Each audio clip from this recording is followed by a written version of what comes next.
Welcome to episode 3 of Offbeat. We're coming to you from Melbourne, which may finally be out of lockdown this week. This year's Melbourne's Fringe Festival has recently wrapped, with much of its 2021 program being performed virtually.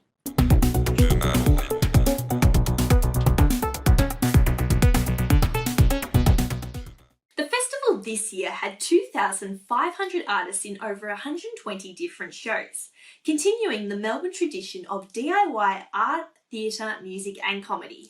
Mad props to the Melbourne Fringe community for being able to pull it off, because performing remotely is really difficult.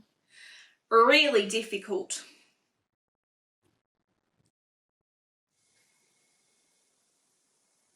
Also shunted online this week was Melbourne International Games Week, a 5-day showcase of the best Victorian digital gaming.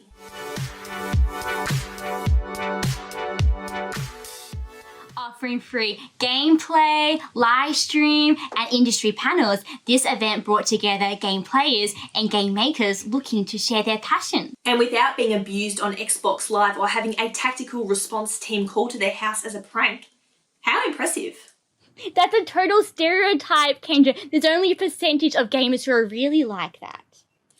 Really? What kind of percentage are we talking? What was that? Single figures? Still didn't get that. All right. 79%, all right, but it's still not called a stereotype. Jeez. I'm sure they still had a good time. Bless their nerdy hearts. Moving on to things that aren't judgmental, dogs. With COVID restrictions easing around the world, many people are returning to the workplace, leaving their dogs home alone. A new streaming service has been created to help dogs called Dog TV. The content is designed to attract dogs through sight and smell whilst also keeping them calm. It's so funny that you mentioned that, because I watched it with my dog. You have? Is there anything good on there? Oh yeah, I was watching it earlier today and they've got like some amazing shows on there. There's A Farmer Wants a Dog and The Great British Dig Off and The Big Bone Theory. We like that one, don't we?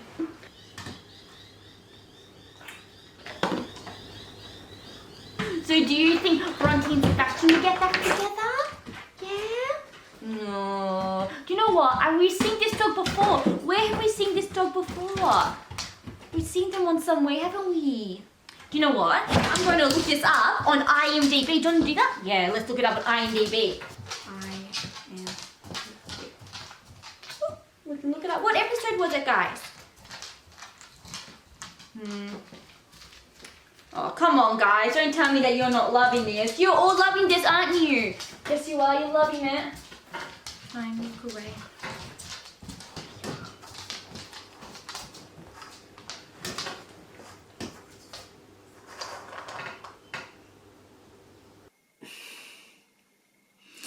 She's lost the plot, like our sketches.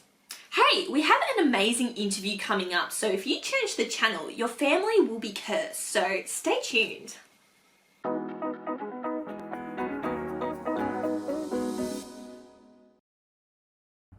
The Lunar Drive-in is located in Dandenong and remains one of the largest drive-in theatres in Australia since its inception in 1956. Recent news articles and word of mouth that have occurred during this COVID-era period have ignited discussion on whether the drive-in format is the most safest and comfortable viewing experience during COVID.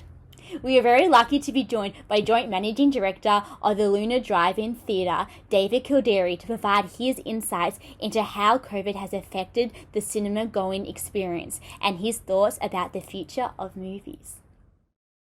Well, welcome to Offbeat, David. Thank you so much for your time. So, when did your involvement in the Lunar Drive-in begin, and why did you choose to pursue a interest in the theatre landscape?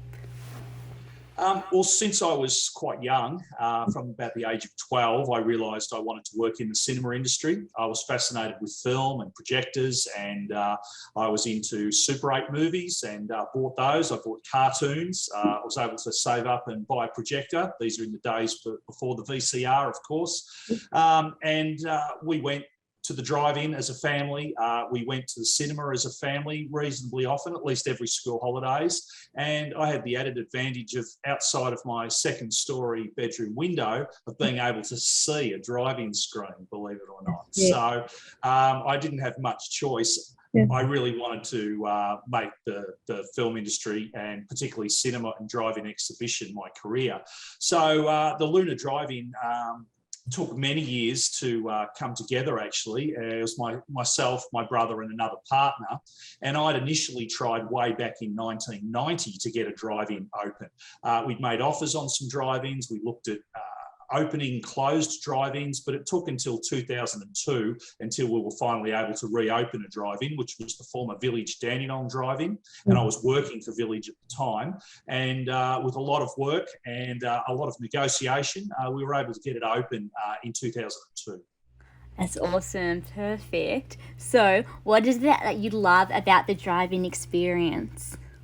Look, the drive-in experience is different to the cinema experience, and many people correctly say that but perhaps there's some more distractions at the drive-in. Whilst you have stereo digital sound, you don't have 6 or 8 channel digital sound, but it's a different experience. The drive-in offers the comfort of your own car. You can come as you are. In these COVID times, it's perfect. You're socially distanced, you're outside, and of course, you're in your car as well. So you can control the volume.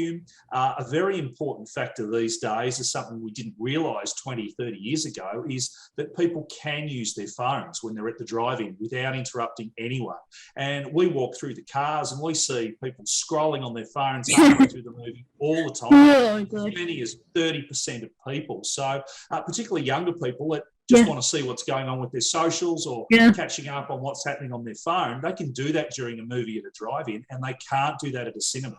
It's so true though, isn't it? It actually is the funnest part about being inside the car and everything. Yeah, definitely. And look, people love to hang out in their cars. You know, when I say people, I mean all ages, but particularly the 18s to 30s. They're kicked out from McDonald's car parks. They're kicked out of 7-Eleven car parks, but at the drive-in, for a relatively low price, they've got a few hours where they can hang with their mates in their car and be entertained and eat as well. We know that COVID has had a nasty effect on everything, particularly the arts and culture here in the world in Australia.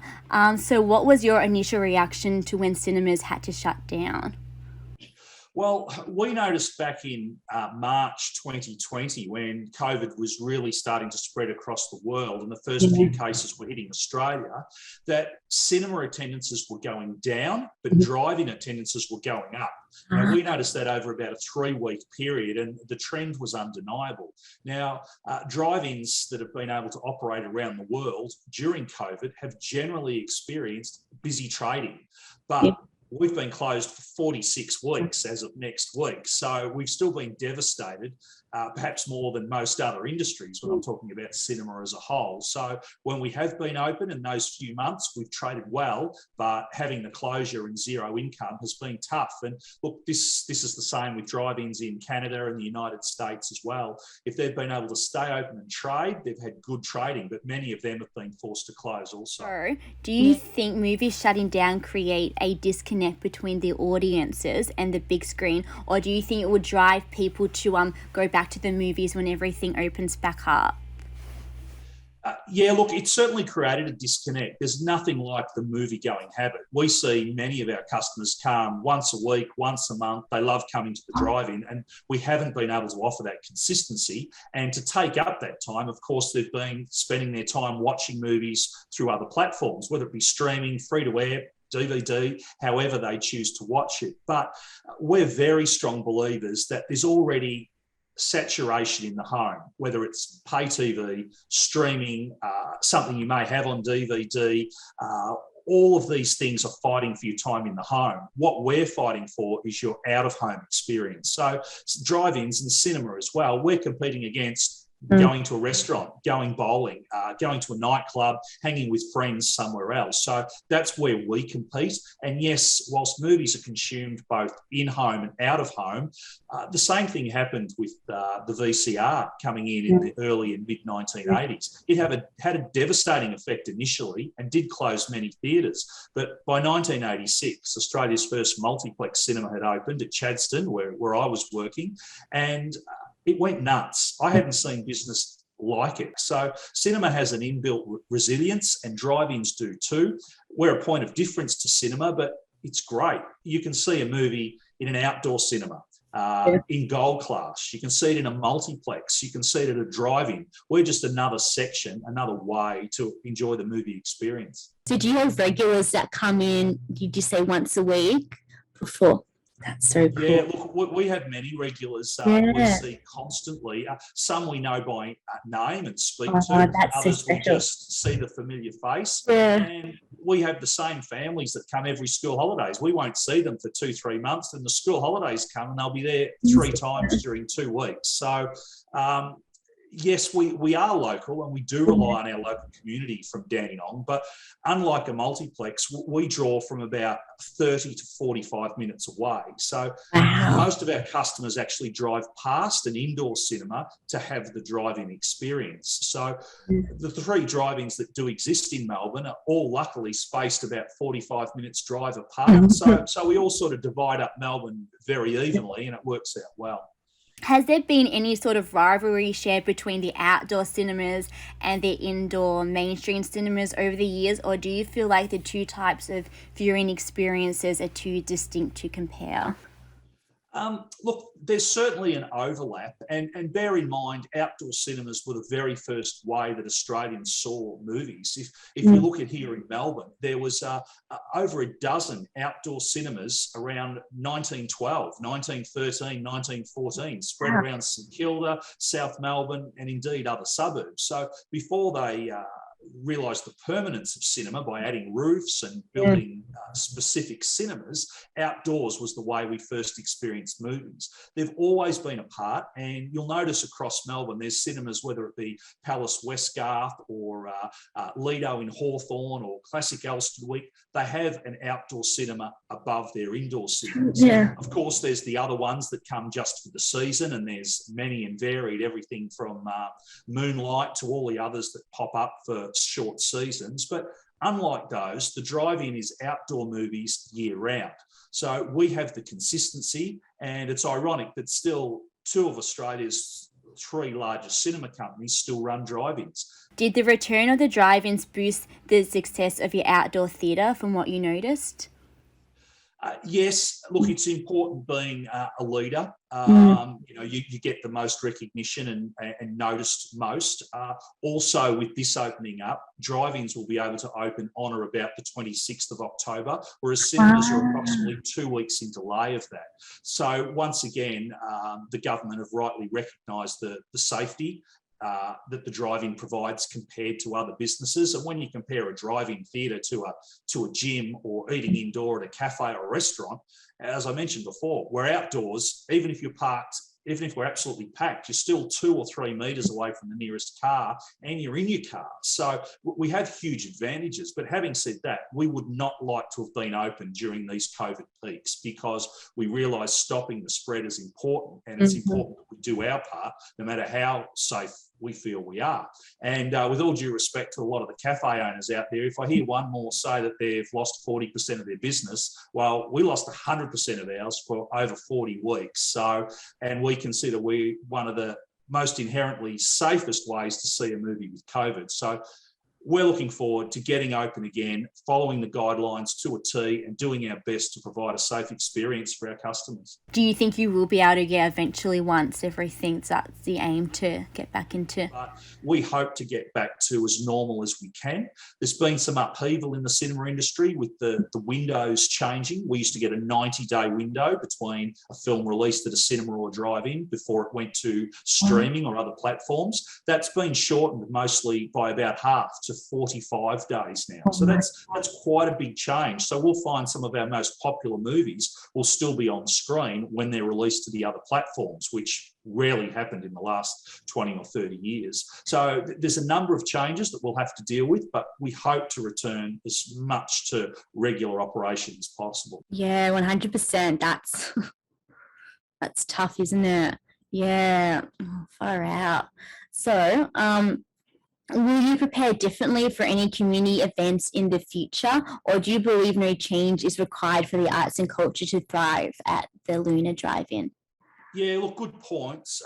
We've always had special events in the past, whether it be prior to COVID with our 2 big annual car shows.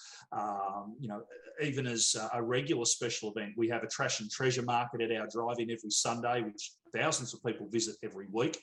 But we also schedule Dusk Till Dawn horror movie marathon shows, which are great events.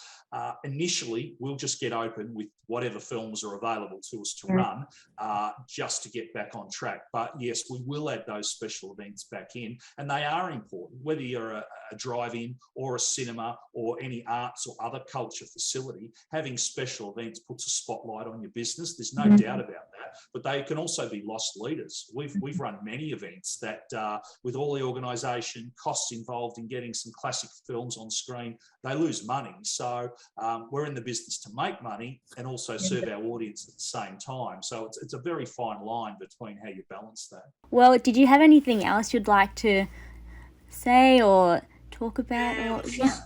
Look, we've been very appreciative of our loyal customers. The people that do come to Lunar Drive-in, they flocked back in great numbers when we were open. And last Christmas was actually really busy. December and January was a great trading period for us. In fact, busier than the previous 2 years. So it shows that our customers and new people who are always discovering us have been very supportive.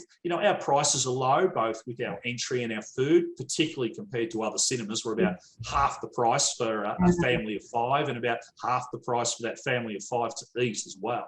And look, that helps. But the customers have been really supportive. And so, yeah, if I could say anything, it would be a great thanks to those customers who have been with us in the past and hopefully will join us again in the future. Beautiful, definitely. So I'm sure everyone's looking forward to getting back on down and getting there. Yeah, I'm going to have to probably come and check it out as well. Absolutely. Awesome. Yeah. No, definitely. Oh, beautiful. Yeah, I'm just so excited just hearing about it. Oh, yeah.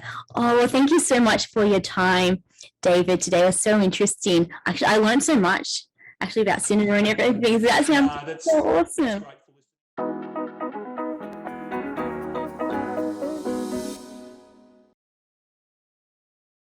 Welcome back to Offbeat. As you all know, students are slowly returning back to school. And although parents everywhere are rejoicing they no longer have to homeschool their children, teachers, on the other hand, face a different challenge. Not only will they have to deal with strict social distancing protocols, they also have to reacquaint themselves with the unrelenting classroom banter of their children, where they can no longer just press the mute button.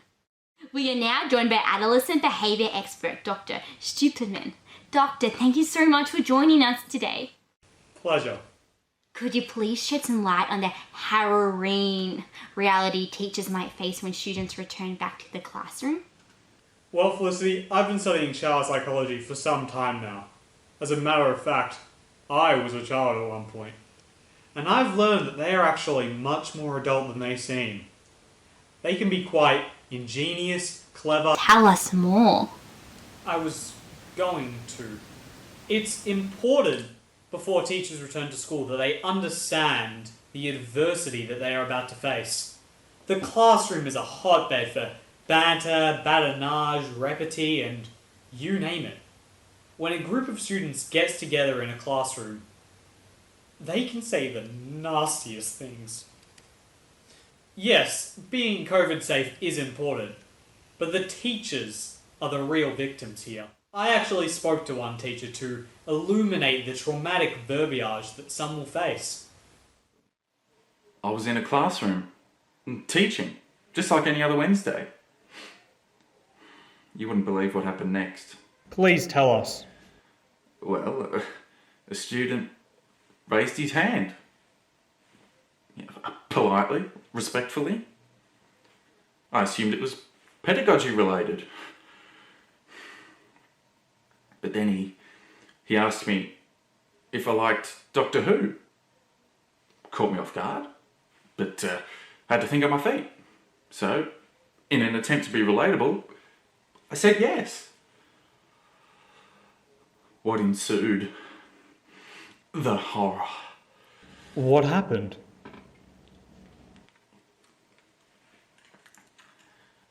They called me a nerd, a loner. What else happened? They used sarcasm, metaphors, euphemisms, colloquialisms, puns, parody, pastiche, dramatic irony. They knew all the tricks. How did such juveniles know complex language techniques? As you can see, sarcasm in the classroom should not be tolerated. If this is what one teacher experiences, imagine what many others experience on a daily basis. Can you give some advice to the teachers on how to cope? Doctors and government officials are rarely coming out with a guidebook on post-lockdown students' linguistics. Some of the decoded words are being shown right now. Trauma services and hotlines are also being created for teachers who have been struck by a student's viper tongue. Further updates are pending and we will be notified. Back to you in the studio. Vaccinations. We all need them, but some of us refuse to get them. So how do we change these people's mind? By painting a mural of a masked Bob Hawke drinking beer. At least that's how Sydney answered the question. Make the right choice for the sake of your health, and then we'll make it legal for you to go out and make bad health decisions. But the art sector is suffering without the vaccination, because the vaccination is the only way that galleries, cinemas and theatres will be able to open up again. So let's use the vaccination as our muse to present the philosophical sojourn into the art or PSA of vaccination. Vaccination. It doesn't hurt. Well, it does, but like really briefly. Walk into the clinic, be asked to change your mask. I'm not sure why, but at least they're being safe. You provide your details and they vaguely point you to the person over there who also needs your details. Then a third person must confirm your details. If any of these people intend on committing identity theft, you'll have made it very easy for them. Now you sit and wait. It's taking forever. You should have booked earlier in the day. Finally, your name is called. Confirm your details again. You could have lied the first 3 times, and then the jab. A needle filled with some very safe chemicals. You don't know what they are, but they are safe. You googled it while you were waiting, and also they gave you a form explaining how it works, but you definitely didn't read it. The latest rumour flying around Facebook is that vaccine makes you magnetic, which obviously isn't true, but if it were, would that incentivise you not to get the vaccine? I'd get a vaccine just to be magnetic. I literally never have to reach for a spoon ever again. Get vaccinated and buy yourself some magnets afterwards. Well, thank you for joining us on this episode of Offbeat. And thank you to David Kilderry for taking us to the drive-ins. Join us next week for more stuff. And who doesn't like stuff? See you then.